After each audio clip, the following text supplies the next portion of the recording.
Hello everyone. तो आज का क्लास 11th में चैप्टर 2 है, उसका नाम है परमाणु संरचना। तो परमाणु की संरचना में हम पढ़ेंगे आज परमाणु के मूल कण। तो देखिए, जब तक इलेक्ट्रॉन प्रोटॉन न्यूट्रॉन की खोज नहीं होती तो देखते हैं इसमें परमाणु किसी तत्व का वह सूक्ष्मतम कण है जो उस तत्व की रासायनिक अभिक्रिया में भाग लेता है। डाल्टन के परमाणु सिद्धांत के अनुसार परमाणु को अविभाज्य माना जाता है, लेकिन अब यह सिद्ध हो गया है कि परमाणु विभाज्य तथा इलेक्ट्रॉन प्रोटॉन न्यूट्रॉन से मिलकर बना है। तो परमाणु क्या है, किसी तत्व का सबसे छोटा कण है, रासायनिक अभिक्रिया के में भाग लेता है। और डाल्टन ने बताया था कि डाल्टन के समय तक इलेक्ट्रॉन प्रोटॉन न्यूट्रॉन की खोज नहीं हुई थी, तो उन्होंने कहा था कि परमाणु ही अविभाज्य, इसको और छोटे हिस्सों में हम नहीं तोड़ सकते हैं। लेकिन अब बाद में ये सिद्ध हो गया कि परमाणु विभाज्य है, मतलब इसको और छोटे हिस्सों में तोड़ सकते हैं। और परमाणु किससे मिलकर बना होता है? इलेक्ट्रॉन प्रोटॉन और न्यूट्रॉन से। देखिए, मूल कण 3 हैं, इलेक्ट्रॉन प्रोटॉन न्यूट्रॉन।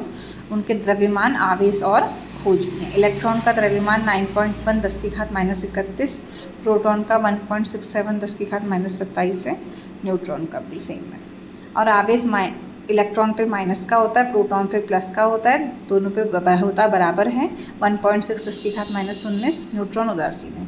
अब देखिए, इलेक्ट्रॉन की खोज थॉमसन ने की थी और प्रोटॉन की खोज रदरफोर्ड ने की थी, न्यूट्रॉन की खोज चैडविक ने। इसको आप एक ट्रिक से याद कर सकते हो, ईंट पर नाच। ईंट मतलब इलेक्ट्रॉन मतलब थॉमसन, पर मतलब प्रोटॉन से रदरफोर्ड आ गया, और नाच मतलब न्यूट्रॉन से चैडविक आ गया। तो ये हमारे जो मूल कण हैं उनके द्रव्यमान, आवेश हो गए। अब हम पढ़ते हैं प्रोटॉन की खोज के बारे में। तो प्रोटॉनों की खोज आपने भी पढ़ा, किसने की थी? रदरफोर्ड ने। तो देखिए, रदरफोर्ड ने नाइट्रोजन परमाणु पर अल्फा कणों की बमबारी की और देखा कि नाइट्रोजन ऑक्सीजन में बदल जाता है। देखिए, नाइट्रोजन 7N14 है प्लस 2He4 एरो बना है। तो देखिए, जो 2He4 है वह अल्फा कण है, और जो बना है 8O17 ऑक्सीजन का समस्थानिक है, और जो 1H बना है वो प्रोटॉन है, और 2He4 क्या है? अल्फा कण है। तो यहाँ से हमारा प्रोटॉन बन गया, प्रोटॉन की खोज हो गई। अब हम पढ़ेंगे न्यूट्रॉन की खोज। तो न्यूट्रॉन की खोज चैडविक ने की थी। तो चैडविक ने कुछ हल्के तत्वों जैसे बेरिलियम पर अल्फा कणों की बमबारी की और देखा कि न्यूट्रॉन उत्सर्जित होते हैं। तो बेरिलियम का formula 4Be9 plus 2He4 alpha कण है, तो जो बना है C6C12 प्लस 0N1 न्यूट्रॉन है। तो यहाँ पे भी बेरिलियम पर 2He4 या फिर अल्फा कण की बमबारी की थी। अब हमारा जो अगला टॉपिक पढ़ेंगे, हम क्या पढ़ते हैं? परमाणु क्रमांक। तो परमाणु क्रमांक तो आप सब जानते ही हैं, तत्वों का परमाणु क्रमांक, जैसे हाइड्रोजन का 1 होता है, हीलियम का 2 होता है, तो उसी के बारे में हमें पढ़ना है। जब कम तत्व, तो देखते हैं इसे, किसी तत्व का परमाणु क्रमांक उस तत्व के परमाणु के नाभिक में स्थित धनावेश इकाइयों की संख्या के बराबर होता है। तो मतलब किसी तत्व में जितने धनावेश होंगे ना, प्लस होंगे, वही परमाणु क्रमांक है। परमाणु के नाभिक में उपस्थित धनावेश इकाइयों की संख्या उसमें उपस्थित प्रोटॉनों की संख्या के बराबर होती है। मतलब प्रोटॉन धनावेश के बराबर होंगे, अतः किसी तत्व का जो परमाणु क्रमांक है उसमें उपस्थित प्रोटॉनों की संख्या के बराबर होगा। प्रोटॉन और परमाणु क्रमांक दोनों बराबर होंगे। अब देखते हैं, परमाणु क्रमांक बराबर परमाणु में उपस्थित प्रोटॉनों की संख्या बराबर परमाणु में उपस्थित इलेक्ट्रॉनों की संख्या। तो परमाणु क्रमांक प्रोटॉनों की संख्या और इलेक्ट्रॉनों की संख्या हमारी बराबर होती है किसी परमाणु में। अब हम द्रव्यमान संख्या या परमाणु भार देखते हैं। किसी परमाणु के नाभिक में उपस्थित प्रोटॉनों की संख्या के योग को उस परमाणु की द्रव्यमान संख्या कहते हैं। तो नाभिक में उपस्थित प्रोटॉनों और यहाँ पे न्यूट्रॉन आएगा, प्रोटॉनों व न्यूट्रॉनों की संख्या के योग को द्रव्यमान संख्या कहते हैं। तो न्यूट्रॉन लिखते हैं यहाँ पे,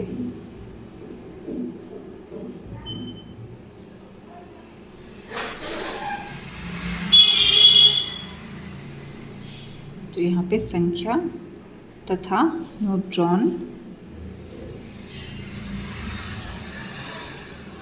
की संख्या।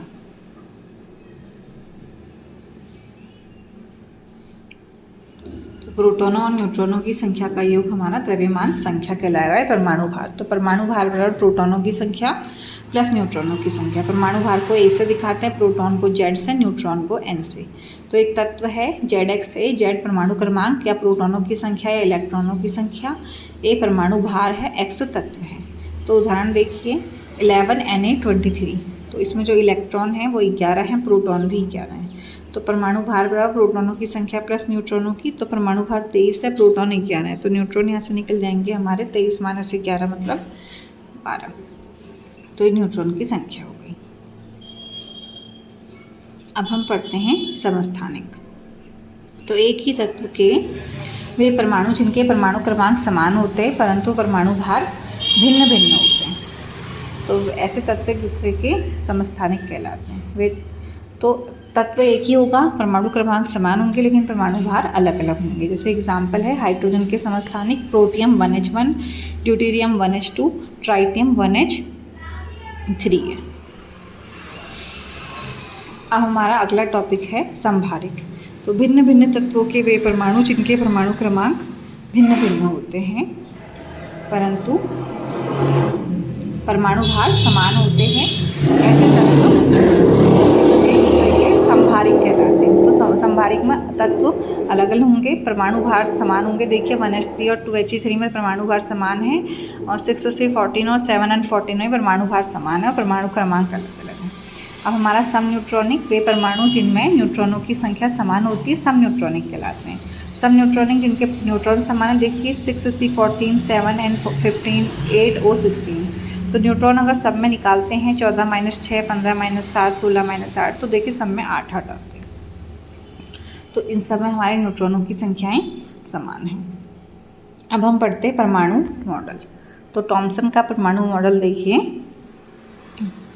थॉमसन ने एक परमाणु मॉडल दिया जिसे थॉमसन का तरबूज मॉडल भी कहते हैं। तो थॉमसन ने सबसे पहले परमाणु मॉडल दिया था, इसे तरबूज मॉडल भी कहते हैं। इस नियम के अनुसार परमाणु अति सूक्ष्म गोलाकार विद्युत उदासीन कण है। परमाणु में इलेक्ट्रॉन तथा धनावेशित कणों, परमाणु इलेक्ट्रॉन और धनावेशित कणों से मिलकर बना होता है। तो परमाणु सूक्ष्म है, गोलाकार है, उदासीन है और इलेक्ट्रॉन और धनावेशित कणों से बना होता है। जिस प्रकार तरबूज में 20 धस्से होते हैं, ठीक उसी प्रकार इलेक्ट्रॉन तथा धनावेशित कण धसे हुए रहते हैं। तो यहाँ पे धनावेशित कण इसीलिए बोला है क्योंकि उस समय प्रोटॉनों की खोज नहीं हुई थी। तो रदरफोर्ड के अल्फा कण प्रकीर्णन प्रयोग के बाद थॉमसन का परमाणु मॉडल दोषपूर्ण हो गया। तो जब रदरफोर्ड ने नाभिक की खोज करी, प्रोटॉनों की खोज करी, तो उसके बाद जो थॉमसन का परमाणु मॉडल है वो गलत पाया गया, उसमें कमियाँ पाई गई। अब रदरफोर्ड का परमाणु मॉडल देखिए। रदरफोर्ड ने अल्फा कण प्रकीर्णन प्रयोग के आधार पर एक परमाणु मॉडल दिया। इस मॉडल के अनुसार परमाणु अति सूक्ष्म गोलाकार विद्युत उदासीन कण है।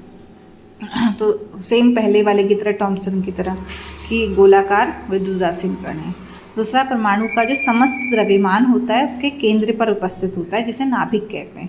तो देखिए यहाँ से रदरफोर्ड के परमाणु मॉडल में नाभिक की खोज हुई, तो सारा द्रव्यमान केंद्र पे होगा। अगला, परमाणु में इलेक्ट्रॉन, प्रोटॉन तथा न्यूट्रॉन होते हैं। तो तीनों होते हैं, प्रोटॉन नाभिक में होते हैं, इलेक्ट्रॉन नाभिक के बाहर होते हैं। तो अच्छा, इसमें न्यूट्रॉन ठीक है। फिर इलेक्ट्रॉन नाभिक के चारों ओर जिन वृत्तीय पथों में घूमते हैं उन्हें कक्षाएं कहते हैं। तो हम पढ़ते हैं ना, नाभिक के चारों ओर इलेक्ट्रॉन रहते हैं कक्षाओं में। तो ये इसी ने रदरफोर्ड ने बताया था कि जिन कक्षाओं पथों में घूमते हैं उन्हें कक्षाएं कहेंगे। अगला, परमाणु का नाभिक इलेक्ट्रॉन को अपनी ओर आकर्षित करता है। अब आकर्षित क्यों करता है? क्योंकि नाभिक में प्लस का आवेश है, इलेक्ट्रॉन पे माइनस का आवेश है। तो नाभिक जो प्लस का आवेश है वो इलेक्ट्रॉन माइनस को अपनी ओर आकर्षित करेगा। अब देखिए, अब हम पढ़ेंगे रदरफोर्ड के परमाणु मॉडल की कमियां। तो इसमें भी कुछ कमियां पाई गई। तो हमारा पहला है नाभिक के चारों ओर। तो देखते हैं कमियों में, नाभिक के चारों ओर असीमित वृत्तीय कक्षाएं संभव हैं। असीमित मतलब बहुत सारी, परंतु इलेक्ट्रॉन उनमें से कुछ निश्चित कक्षाओं में ही घूमते हैं, सभी में इलेक्ट्रॉन नहीं घूमते हैं। इस तथ्य की जानकारी रदरफोर्ड के परमाणु मॉडल से नहीं मिलती। तो परमाणु के चारों ओर तो बहुत सारी कक्षाएं हैं, पर देखो हमने पढ़ा है पहली कक्षा में 2 हैं, दूसरे में 8 इलेक्ट्रॉन होते हैं, तो सभी में इलेक्ट्रॉन नहीं घूमते, कुछ ही निश्चित कक्षाओं में घूमते हैं। जैसे हाइड्रोजन में 1 इलेक्ट्रॉन तो पहली कक्षा में घूमेगा। अब दूसरा देखते हैं हम।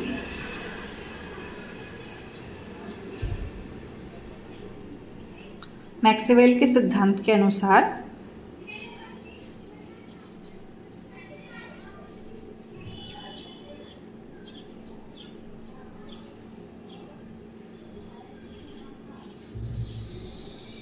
मैक्सवेल के सिद्धांत के अनुसार जब कोई आवेशित कण त्वरित होता है, मतलब कोई कण चलेगा तो त्वरित होगा, तो उनमें से लगातार विकिरण निकलता है, रेडिएशन निकलता है। इलेक्ट्रॉन नाभिक के चारों ओर घूमते हैं, जिस कारण उनमें ऊर्जा का ह्रास होता है, मतलब ऊर्जा में कमी आएगी और इलेक्ट्रॉन की नाभिक से दूरी कम होती जाती है। अंत में इलेक्ट्रॉन नाभिक में गिर जाएगा। रदरफोर्ड का परमाणु मॉडल परमाणु के स्थायित्व की, देखिए स्थायित्व गलत लिखा है, स्थायित्व की व्याख्या करने में असफल रहा। तो स्थायित्व सही करते हैं हमें।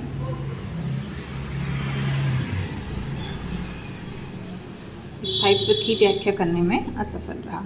तो देखिए जो रदरफोर्ड ने परमाणु मॉडल बताया था ना, उसकी कक्षाएं थोड़ा अजीब आकार की थी। देखिए ये जलेबी टाइप की। तो इसमें इलेक्ट्रॉन देखिए अगर घूम रहा है तो गति करते करते करते नाभिक के पास चला जाएगा और लास्ट में नाभिक में घुस जाएगा। तो यही बोला इन्होंने, आवेशित कण त्वरित होगा तो उससे विकिरण निकलेगा और नाभिक के चारों ओर जब इलेक्ट्रॉन घूमेगा तो उसकी ऊर्जा में कमी होगी। जैसे जैसे नाभिक के पास आएगा उसकी ऊर्जा में कमी होगी और इलेक्ट्रॉन की नाभिक से दूरी भी कम होती जाएगी और अंत में नाभिक में गिर जाएगा, उसका अस्तित्व खत्म हो जाएगा। अगला, इलेक्ट्रॉन की ऊर्जा के सतत ह्रास के कारण परमाणु का उत्सर्जन स्पेक्ट्रम सतत होना चाहिए, परंतु परमाणु का उत्सर्जन स्पेक्ट्रम रैखिक होता है। तो अभी हमने पढ़ा है कि ऊर्जा का सतत ह्रास होता है इसमें, तो स्पेक्ट्रम भी सतत कंटिन्यूस होना चाहिए, परंतु ये रैखिक होता है। अतः रदरफोर्ड का परमाणु मॉडल इलेक्ट्रॉन के स्पेक्ट्रम की व्याख्या करने में असफल रहा। तो उन्होंने रदरफोर्ड ने स्पेक्ट्रम के बारे में भी व्याख्या नहीं कर पाए। ठीक है, अब हम बोर का परमाणु मॉडल पढ़ते हैं। तो नील्स बोर ने रदरफोर्ड के परमाणु मॉडल में संशोधन किया, उसको सुधारा, मॉडिफाइड किया और एक नया परमाणु मॉडल दिया। यह मॉडल प्लांक के क्वांटम सिद्धांत पर आधारित है।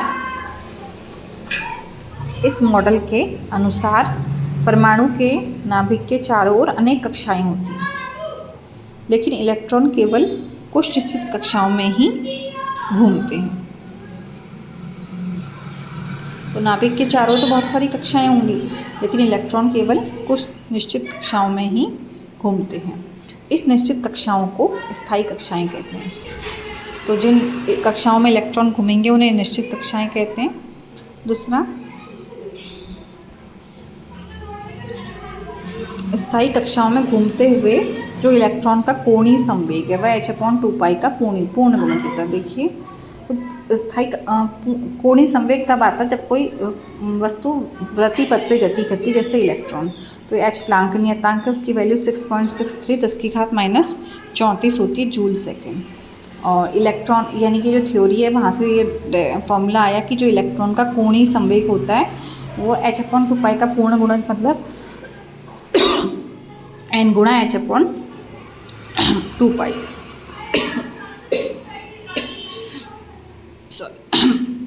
जहाँ n एक पूर्ण संख्या है, इसे हम मुख्य क्वांटम संख्या या फिर कोषों की संख्या कह सकते हैं, कक्षाओं की संख्या, कक्षाओं की संख्या। तो यहाँ पे n = 1 2 3 ... होगा। तो कोष में जो अधिकतम इलेक्ट्रॉनों की संख्या होती है वो 2n² के बराबर होती है। तो 2n² बराबर n का मान 1 होगा तो 2 इलेक्ट्रॉन, 2 होगा तो n का मान 8 इलेक्ट्रॉन, 3 होगा तो 18 इलेक्ट्रॉन, ऐसे। अगला क्या है देखिए,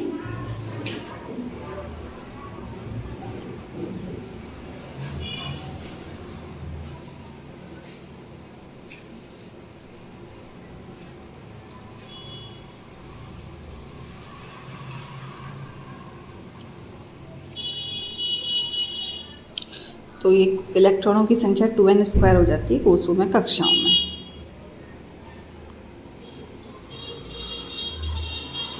अब अगला देखते हैं, स्थायी कक्षाओं में घूमते हुए इलेक्ट्रॉन ऊर्जा का उत्सर्जन नहीं करते। देखिए, इससे पहले वाले बोर के परमाणु मॉडल में हमने रदरफोर्ड के परमाणु मॉडल में पढ़ा था ना, इलेक्ट्रॉन ऊर्जा का उत्सर्जन करते हैं। तो यहाँ उत्सर्जन नहीं करते हैं, अर्थात इनकी ऊर्जा का ह्रास नहीं होगा, इनकी ऊर्जा में कोई कमी नहीं आती है।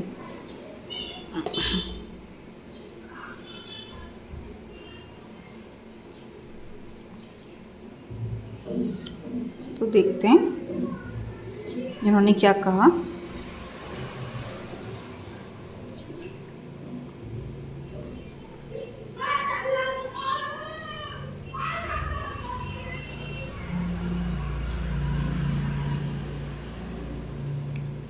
किसी निश्चित कक्षाओं में घूमने वाले सभी इलेक्ट्रॉनों की ऊर्जाएं समान होती। तो किसी कक्षा में जब इलेक्ट्रॉन घूमेंगे तो उन सभी की ऊर्जाएं समान होंगी। दूसरा, कक्षाओं की नाभिक से दूरी बढ़ने पर इलेक्ट्रॉनों की ऊर्जा भी बढ़ती। तो जैसे जैसे नाभिक से दूरी बढ़ेगी तो इलेक्ट्रॉन की ऊर्जा बढ़ेगी। यदि परमाणु में इलेक्ट्रॉन निम्न ऊर्जा स्तर में छोटी क्लास में हैं और बाहर से ऊर्जा देने पर इलेक्ट्रॉन अपनी अवस्था को त्याग कर उच्च ऊर्जा स्तर में जाते हैं, तो इस अवस्था को उत्तेजित अवस्था कहते हैं।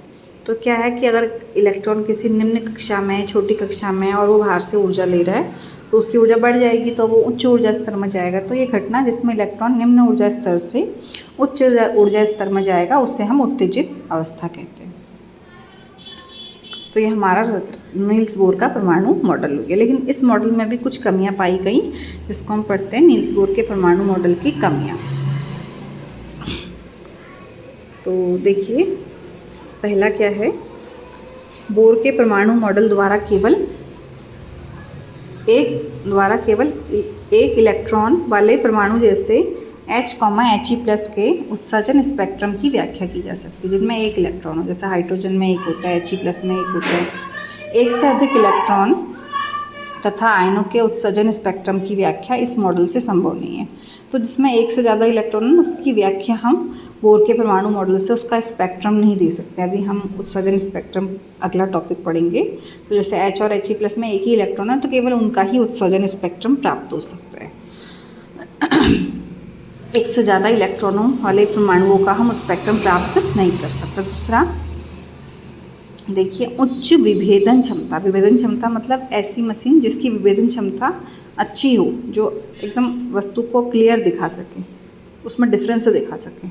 उच्च विभेदन क्षमता के स्पेक्ट्रोस्कोप द्वारा जांच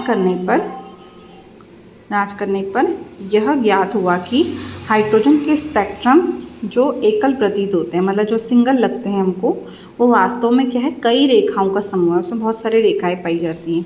और हाइड्रोजन स्पेक्ट्रम की सूक्ष्म संरचना की जो व्याख्या है वो बोर के परमाणु मॉडल से संभव नहीं है। तो हमने जो बोर के परमाणु मॉडल में देखा, उनका जो एकल स्पेक्ट्रम प्राप्त होता है वो एकल नहीं है, कई सूक्ष्म संरचनाओं का, मतलब उसमें बहुत सारी संरचनाएं पाई जाती है, जो एकल नहीं होती, वो बहुत सारी रेखाओं का समूह है। तो यानी कि बोर का परमाणु मॉडल में भी कुछ ना कुछ कमियां पाई गई, तो ये भी पूरी तरह से सक्सेस नहीं हो पाया। तो ये हमारा था बोर के परमाणु मॉडल की